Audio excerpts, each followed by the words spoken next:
Oras na ba ng surgery ko? Gising na kayo agad? Ilang beses na ba? Lagi akong last surgery. Angiography na naman. Paano nyo nalaman? Nagsunod-sunod na ganun ako. Niwala man lang stent surgery. Sino bang engot ang nag-scheduling? May papatayin ba sila? Anong papatayin? Ano pa ba? Pag nakialam ka sa surgery, para yun sa stent surgery placement, di ba? Kapag pinalis ka agad after ng angiography, parang pinaghugas ka lang pero di pinagluto, di ba? Huhusay na chef ka ba niyan? Kalokohan. Master, ang totoo niyan, ang sundan ng yapak mo sa operating table, sapat na para sa akin yun. Aaralin ko muna kung anong kaya ko. Okay ba?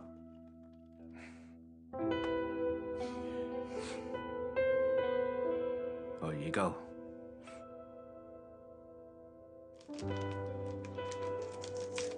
Ano ba yan, ha? Pang guide wire. Umaga't gabi ka nagpa-practice, ha? Obsessed ka na ba dyan? Nagpa-practice pa ako ng konti para magamay ko. Kung sakali lang.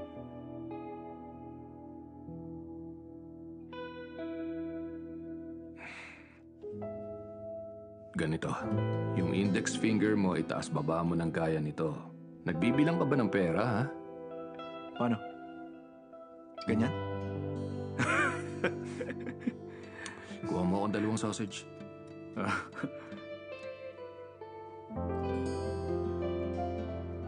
Oh? Sino kumain ng sausage ko? Teka lang, ha?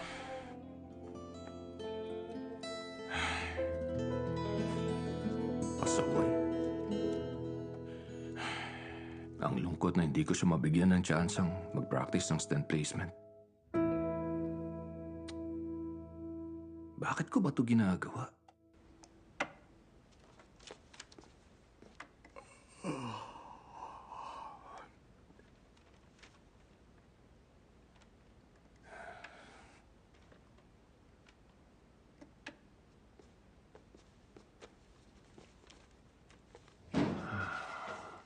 Ito ng surgery schedule? Oo. Sino bang gumawa niyan? Si Dr. Su. Baka nagkamali. Paano nagkamali? Kakakuha ko lang yan. Eto sa'yo. Dr. Jiang, etong schedule mo. Dr. Liu, etong sa'yo.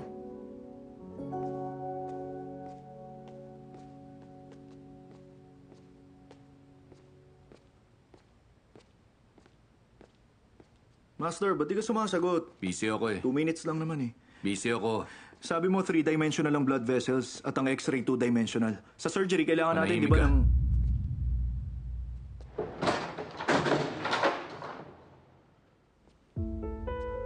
Dr. Liu. Katatapos mo lang? Opo. Bifurcation lesion surgery. Double stent surgery. Rare chance para ma-practice. Opo. Salamat kay Dr. Su para sa maraming chance. Ay, para sa baguhan, mahirap kahit maglagay ng stent. Pero tama yung ginawa ng mentor mo. Binibigyan kanya ng maraming tsansa para mag-improve at gumaling. Para may tagalinis ng kalat niya.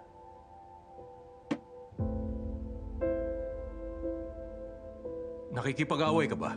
Anong problema mo? Bakit naman kita aawayin, ha? Napakahusay mo kayong mentor. Yung apprentice mo na-enjoy ang pribilehiyo. Habang yung sa akin hindi maambunan kahit tira-tira. Hindi ako magaling eh. Louie, tinulungan mo ako. Salamat sa'yo. May utang na loob ako. Pero huwag ka naman ganyan. Eh ano bang ginawa ko? Ha? Huwag niyo na lang siyang pansinin. Kami ni Louie, sabay na hire. Pero mas maaga akong na-promote sa kanya. Mas lumaki din ang kita ko sa kanya. Harang ako sa kanya. Kaya nga matagal na siyang may sama ng loob sa akin. Ay, ang ibig sabihin lang nun, sa paningin ng mentor mo, nakakaawa at tusong tao lang ako. Kaya pala ayaw niya akong pagbigyan eh. Nasa isip ko lang pala lahat. Pero nagtataka pa rin kasi ako eh.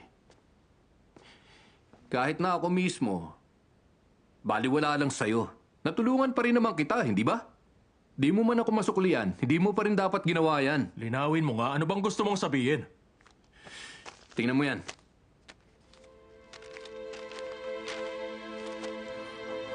Ano bang problema dito, ha? Ano sa palagay mo, ha? Oy, Louie, ilang taon na tayo sa ospital. Marami na tayong schedules na nakita. Magkakasunod na paulit-ulit na surgeries ang ginawa natin. Oo, maliit ang probability, pero di ibig sabihin imposible. Suwenda!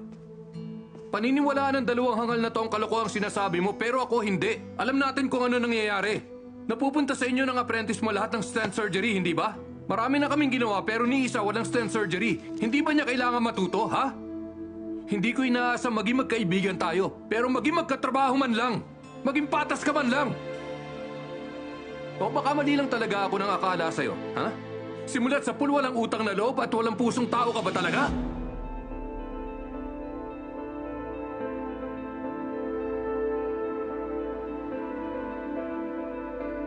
Naintindihan ko. Hindi na maulit. Hindi na mauulit? Tatandaan ko yan, ha? Hindi na mauulit!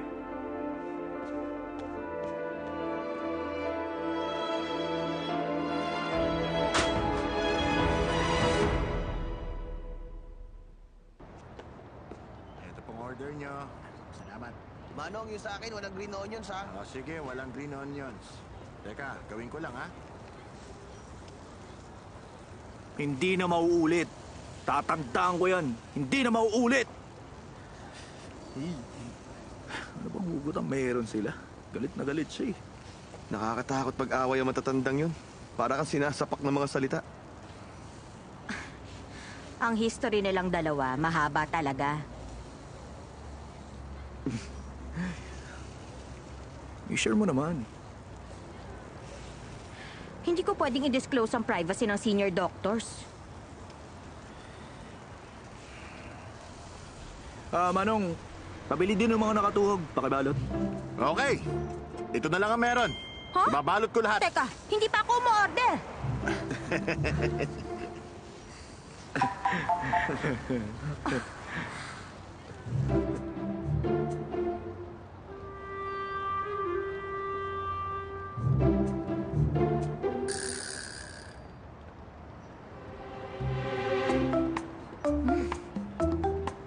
Sobrang sarap kaya. Tikman niyo rin.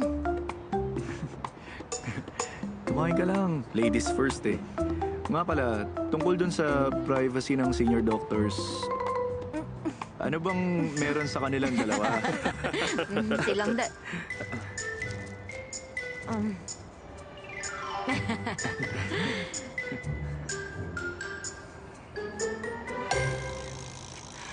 Eight years ago, sabay silang natanggap. Parang kayong dalawa lang ngayon. Parehong-pareho lang eh. Dati yung si Louie, parang mas maabilidad na Wang Yangming. Si Dr. Su naman noon parang medyo hindi gwapong version ni Liu Fei. Hindi yan totoo. Ang gwapo kayo ni Dr. Su. Ang totoo, magkasundo sila. Araw-gabing magkasamang nakikipaglaban. Pareho silang nag-improve ng mabilis. Swabe ang koordinasyon nilang dalawa pag nasa loob na sila ng emergency room. Nung panahong yun, kilala sila sa ospital bilang the best partner sa ER. Binansagan pa nga silang dalawa nun. Elite healers ang duo name nila. At syempre, palagi din silang nasasangkot sa problema nun. Pero kahit na sino pa sa kanila ang nagsimula ng gulo, magkasama pa rin nilang papasanin yun. Hindi nila hahayaan na yung isa lang ang masisi. Kung gano'n naman pala, bakit sila nagkaroon na ngayon ng away? Ang alat ng barbecue.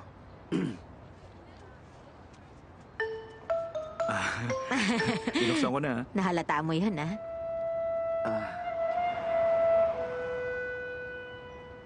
Kung ano ba ang nangyari, sila lang ang nakakaalam. Nagsimula yun 3 years ago nung naglaban sila for evaluation. Hindi na bumalik sa dati ang samahan nila. Ano ba nangyari nung evaluation? Doon sa evaluation, bumoto ang lahat ng staff. Pareho silang kinilala ng lahat. Bilang pinakamagaling, pinakamaabilidad, at pinaka-promising. Nung in-announce yung resulta, winner si Dr. Su at si Louie talo by 1 vote. Eh ano namang koneksyon ng sa awayan nila? Ang sabi kasi, nagkasundo sila na iboto nila ang isa't isa. Kalaunan, si Louie binoto si Dr. Su, pero di niya binoto si Louie. Nangyari ba talaga yan? Ang tindi ng away nila nun. Inamin ni Dr. Su yun. Hindi ko pa rin maintindihan. Bakit gagawin ni Dr. Su yun? Mahirap nang magsalita.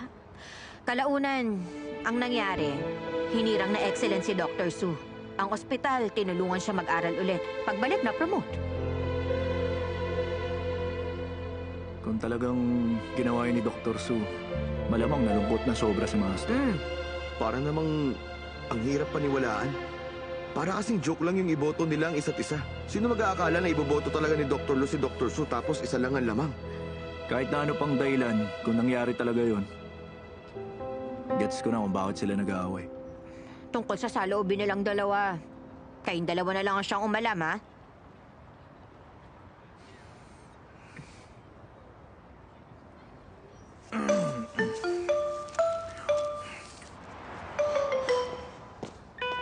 Hoy! O sige, ganyan kayong dalawa, ha? Madam Guan, direktor ka ng ospital tapos eto lang libre mo? May angal? Hindi mo yan mabibili kahit saan. Lagi nyo kaya itong nililibre sa akin noon. Mga bata pa tayo noon, mahilig sa malamig. Ay, tanda ko, nung araw na yon, kasing edad yung sinawang Yang Ming at Liu Fei. Wala ni isa sa inyo gusto magpadaig. Naglaban kayo. Ilan nga nakain yung popsicles? 10? 7. Tay kami nun. Nagulat talaga ako sa inyo ng araw na yon. Nagtaka ako kung ano mga doktor ang nirecruit ng ospital. 2 mga tanga ba? Positibo ang tingin sa inyo ng dating director. Ang akala niya magiging partners kayo. Pero nakaya niyo namang 2 eh. Tama siya. Sa kasamaang pala dahil sa evaluation, Mali ka dyan, Madam Guan. Ang issue namin, walang kinalaman sa evaluation. tumigil ka. Hindi ako mangmang sa kalokohang usapan niyo. Nag-usap pa kayo na iboto ang isa't isa. Paano niyo naisip yon? Buti na lang may konsensya pa si Dr. Su. Kundi napahiya kayong 2 kung sakaling nalaman nila. Lilinawin ko lang sino mang gumawa ng disunity dahil sa maliit na bagay, hindi ko papatawarin.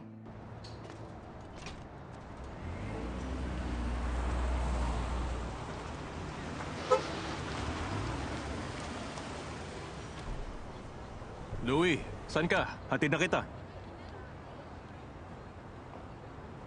Bagong kotse Magte-tren na lang ako. Eh di hanggang train station lang. Sakay na. Tara na.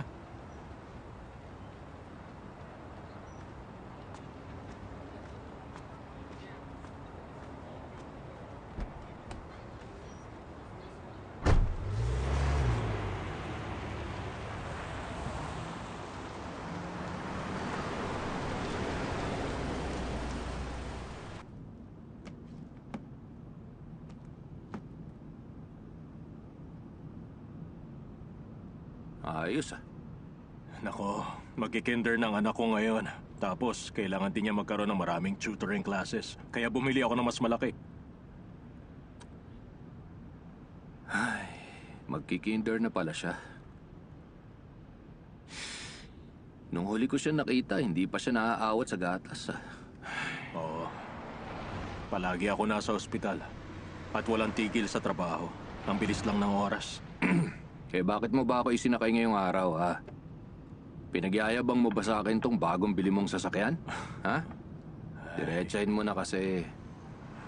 Kasi... pakiramdam ko lang... napakatagal na panahon ang lumipas para sa ating dalawa Gusto ko lang... gawan ka ng kabutihan.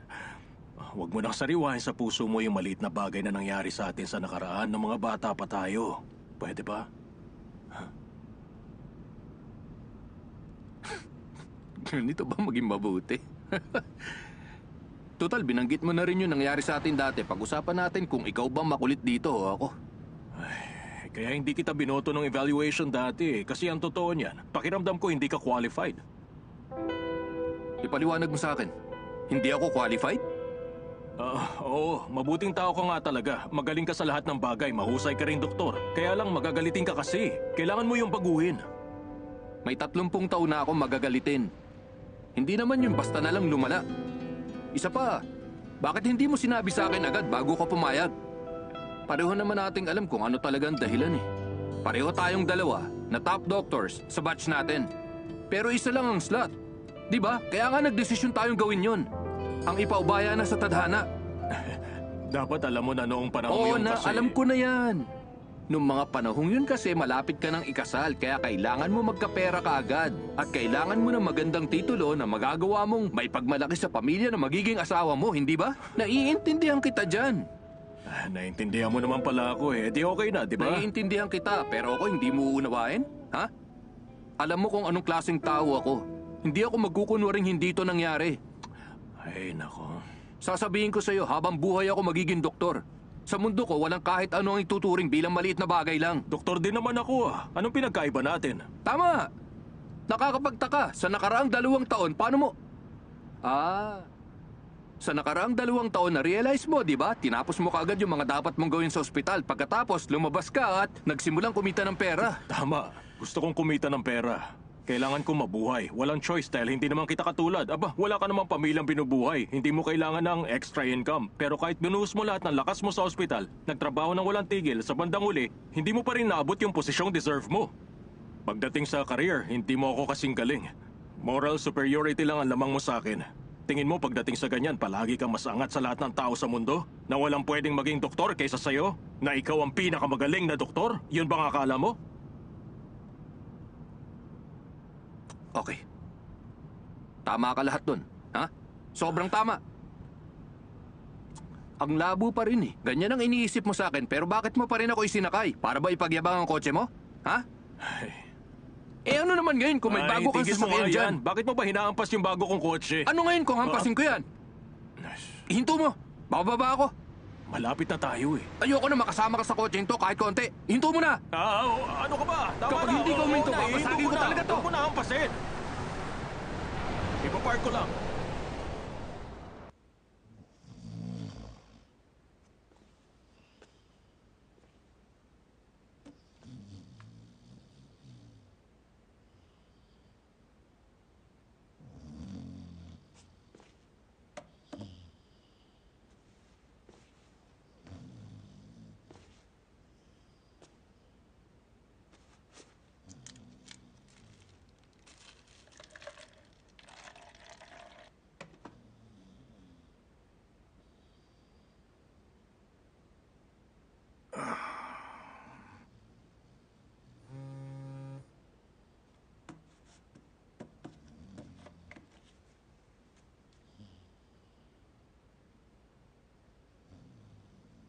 Binigyan kami ni Sir ng 1 oras sa dinner break. Libre ka?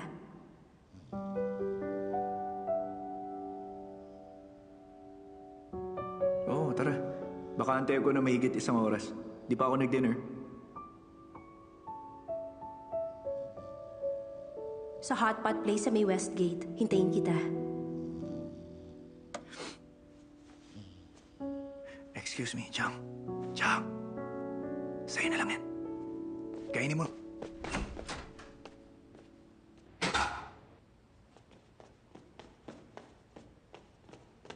Dr. Chin! Dr. Lee! Nasaan sila? Saan sila nagpunta? Dr. Chin! Ano meron? Dr. Wang sa bed may hemorrhage! Ha?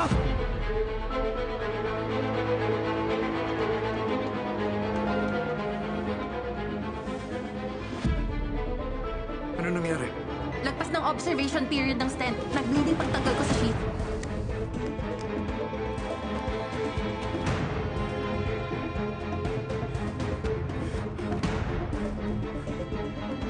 Huwag ka malikot.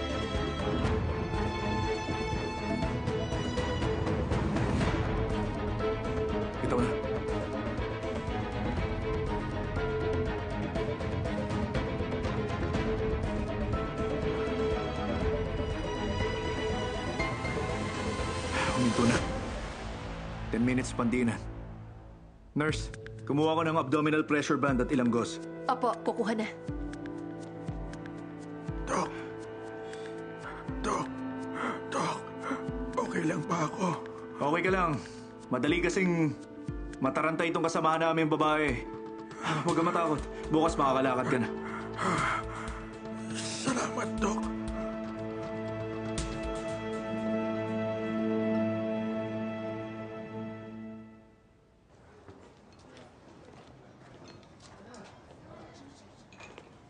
Two servings po. Ginabi ka ulit? Night shift eh. Ang hirap nga niyan.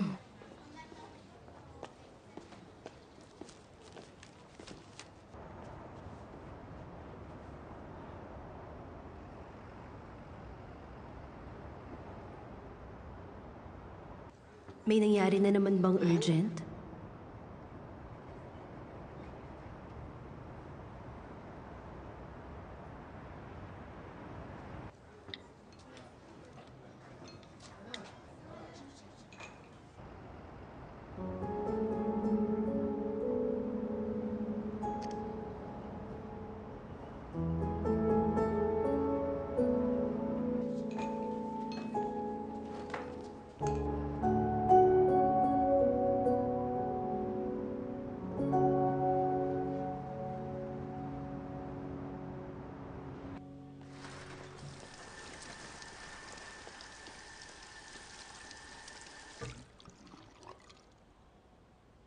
Natakot talaga ako kanina. Ba't di ko makontrol yung bleeding? Wala dito yung senior doctor tapos tinanggal mo yung sheath. Payat kasi yung pasyente at saka klaro yung direction ng blood vessels. Akala ko, madali lang tanggalin eh. Mukha lang madaling gawin pero delikado kapag tinanggal ang sheath. Nakalagay kasi yun sa loob ng artery. Kapag hinila mo yun, mag-iiwan yun ng butas na kasing laki ng lapis. Kung hindi natigil agad ang bleeding, baka namatay na ang pasyente. Ay, alam ko na yan. Ilang beses ko nang ginawa sa turo ng senior doctors. Alam mo kung saan didiinan for compression? Alam ko na yan. Doon sa taas ng sugat. O sige nga, sa sugat ba ng artery o ng balat? Ano ulit yun? Ay naman, hindi mo nga alam yan tapos tinanggal mo yun ng mag-isa. Kung natagalan ba ako ng dating, baka namatay na yung pasyente. Aakuin mo ba yung responsibilidad?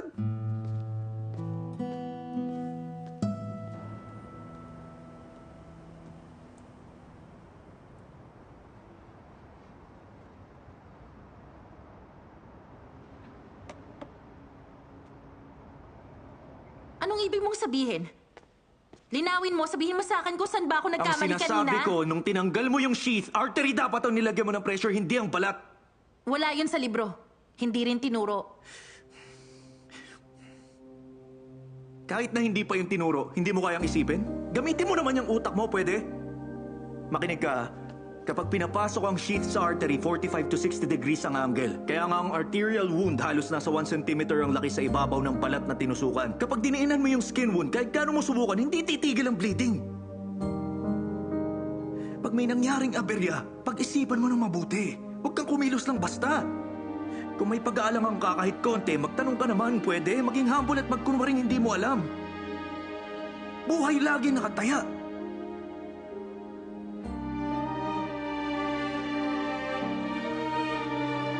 Wang Yangming! May tanong ka pa ba? Wala na.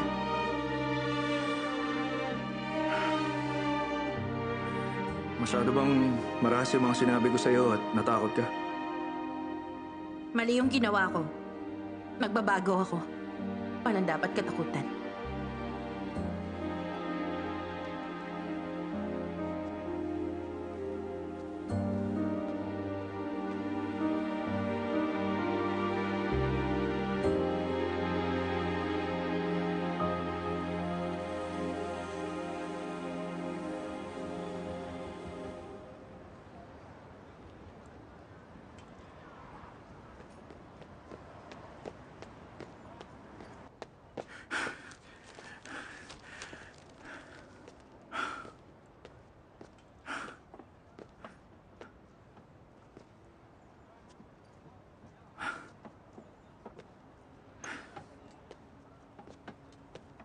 Manang, wala nang pagkain. Ay, meron pang isa. Ilabas mo. Ikaw siguro si Dr. Wang. Paano niyo po nalaman? Sinabi ni Officer Mang. Sabi niya may tanga daw na, may matangkad na lalaki daw ang tsak na magmamadaling pumunta. Kaya ang bowl na ito para sa'yo. Binayaran na rin niya. In-order niya para sa akin? Umorder siya ng pagkain na matagal maluto. At pinagdiinan niya, ihain lang yan pagdating mo para hindi lumamig ka agad. Napakabait niya. Girlfriend ko po yun.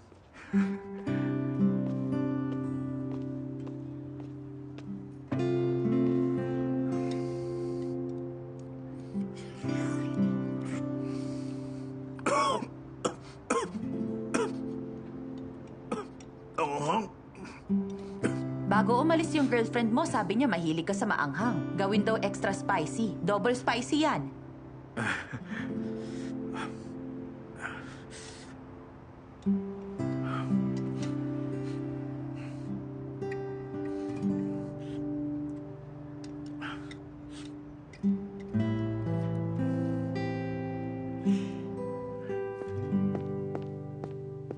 Mang, gawan mo ng comparison yung missing persons from last quarter kung may matching trains. Okay.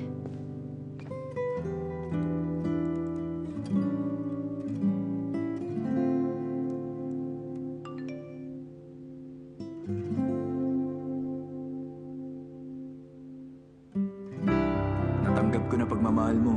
Doble pa. Nang Indian ka kasi.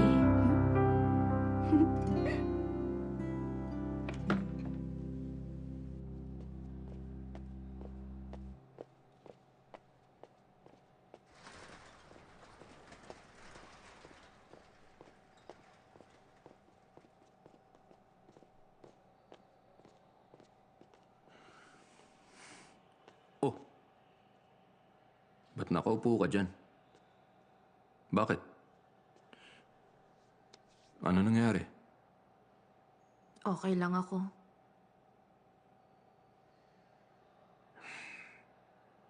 Sinabi na sa akin ng nurse.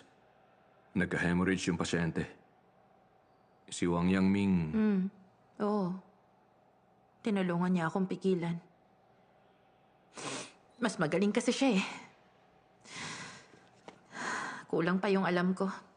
Nag-aaral uli ako. Sandali.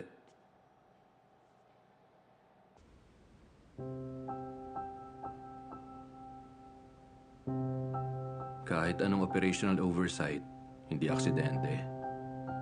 Pinapakita lang nun ang mga kakulangan sa mga bagay na napag-aralan mo na. Kapag hindi mo nahanap ang root problem, kahit swertihin ka pa na maiwasan ng hukay, mahuhulog ka pa rin kalaunan. Kaya, dito at dito, very crucial points yan. Tandaan mo, ha? O siya, anong pathway sa femoral artery?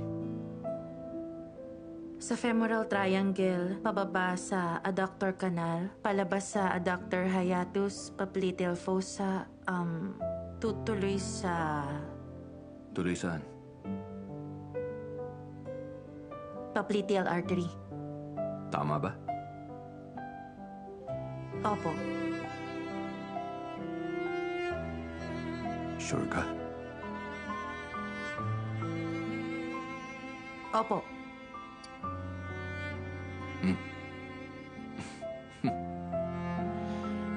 Lahat ng kalamang ituturo ko sa'yo, isaulo mo ng ganyang katindi. Kahit questionin ka pa, paniwalaan mo dapat na tama ang naalala mo. Ha? O sige, hanggang dito na lang. Baka hindi mo na matandaan pa eh.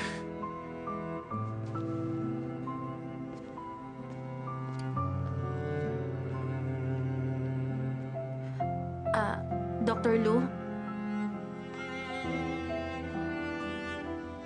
Salamat ah. Kung hindi niyo ako hinilat, inalis sa pagmumukmuk ko. At tinuruan ng marami ngayon. Malamang niyan hanggang ngayon, umiiyak pa rin ako sa dorm room ko mag-isa.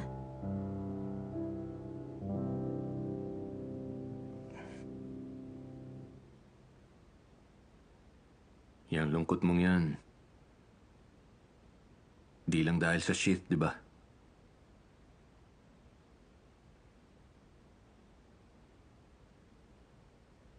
Oo.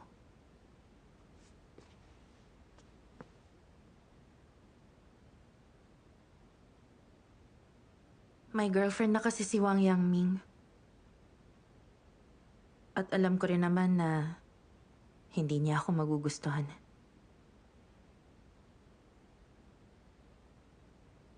Kaya medyo komplikadong feelings ko.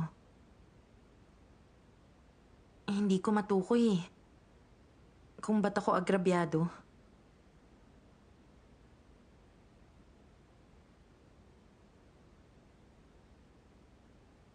O baka mas malungkot ako dahil pinakita kong katangahan ko sa harapan niya.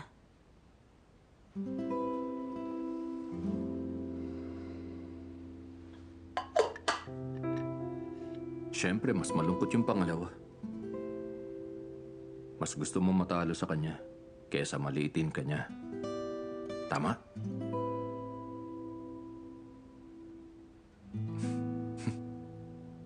Madali lang yan. Mahirap bumawi sa feelings. Pero sa medical skills, madali. Tama. Pumawi sa medical skills. Dr. Lu, hindi ko makakalimutan ang lahat ng sinabi niya sa akin. Iuukit ko pa sa mga buto ko.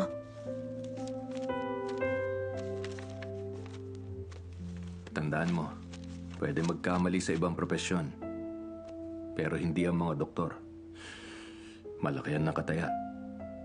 Hindi po pwede na pasyente magbayad sa mali natin.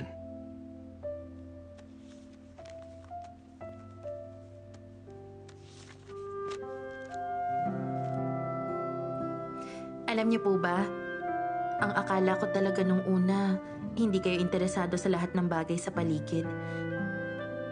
Pero sa tuwing magsasalita ka tungkol sa medicine, pakiramdam ko kumikinang ka. Para kang banal. Kumikinang? Ay, hamak na doktor lang ako. Walang banal sa akin.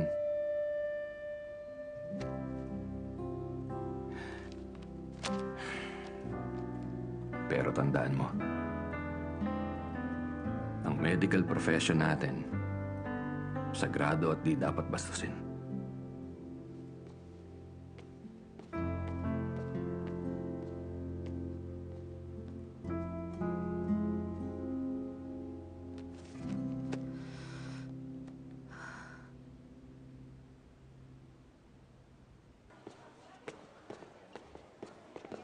Uy, Dr. Wang. Wala dito si Mentor? Ayaw mo ba na nandito ako, ha? Akala ko nagpunta kayo Saan? sa... Master, nakita niyo na yung surgery schedule? Liu Jingqi for angiography and 1 stent. Su Wenda 4 stents and 1 angiography. Pareho lang yung allocation eh. Teka lang, saan kayo pupunta? Doon ba uli kay Dr. Su? At bakit ko naman siya pupuntahan, ha? Pues saan nga kayo pupunta? Pagod ako. Magpapahinga. Teka, pwede naman dito. Maghahanap ako ng mas maganda. Ano ba nangyayari? May major ward round tayo. Pupunta ang director at deputy director. Grabe, ano ba naman ito nangyayari?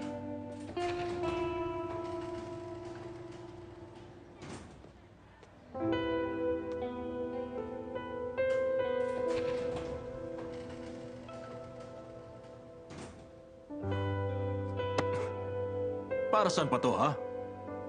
Kaya nga ako, nakahiga dito eh. Ay. Mentally exhausted na ako.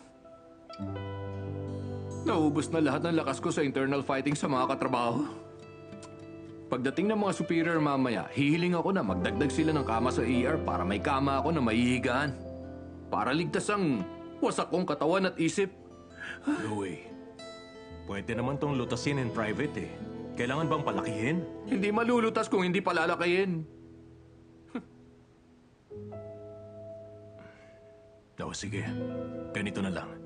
Kahit anong surgery meron ako, piliin mong gusto mo. Makikipagpalit ako, okay?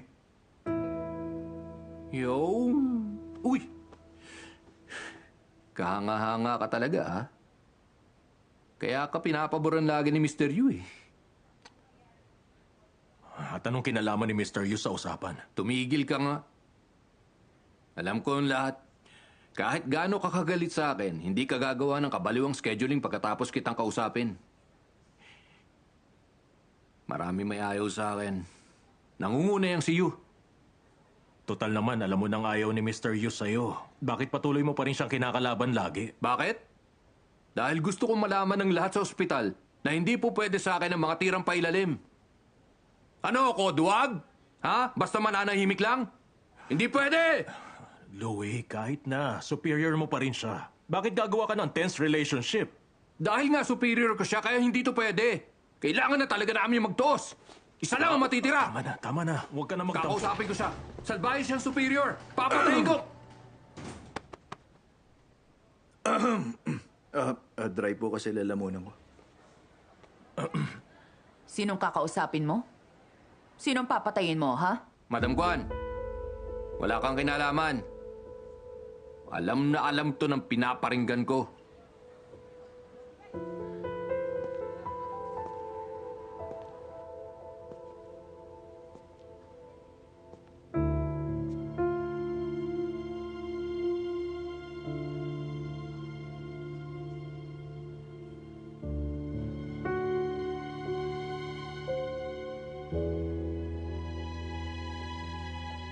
Tama na.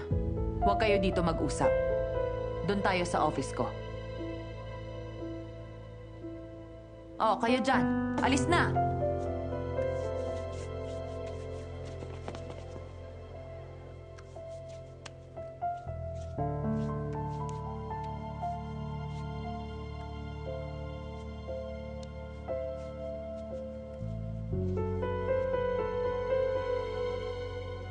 Alam naman ng lahat na ang paghahati ng surgeries noon pa talagang malaking problema. At sa intervention group, maraming mas gusto ng stenting kaysa sa angiography. Maraming reklamo sa bagay na ito. Hindi natin pwedeng pagbigyan ng gusto ng lahat. O kung gaano karami ang pasyenteng mangangailangan ng stenting matapos sumailalim sa operasyon. O kung gaano karaming stents. Idagdag mo pang edad ng pasyente, admission time, medical history, at vascular condition. Lahat yun dapat i-consider. Diba? Alam mo, yung pananalita mo para makaloko, huwag mong gagamitin sa akin. Ilang taon na tayong doktor. Kahit paano, alam na natin kung anong surgery ang kailangan ng pasyente. Di ba? Mr. Yu, sabihin mo na lang sa akin kung bakit binibigay mo lahat ng stent surgeries kay Sue at wala sa akin. Ba't di niya ako pwedeng bigyan? Pwede ka niyang bigyan, basta wag lang lahat. Ay, sandali. Ipapaliwanag ko yan.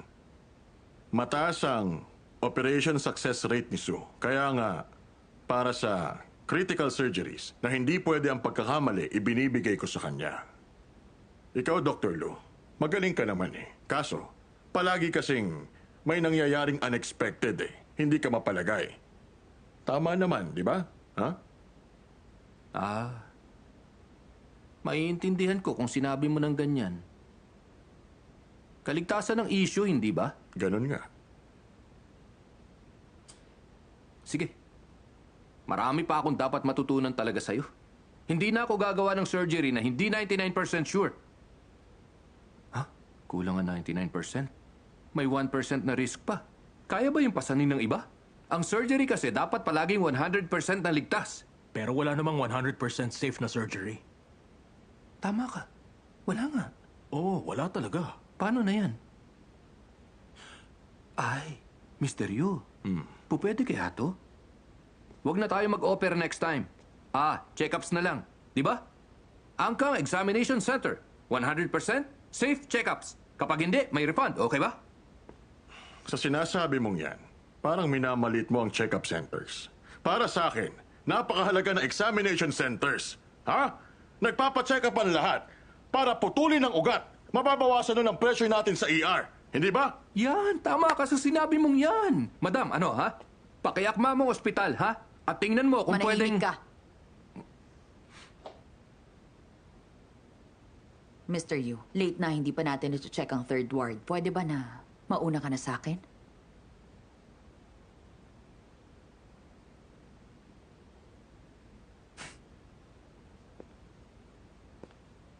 Ingat ka doon, ha?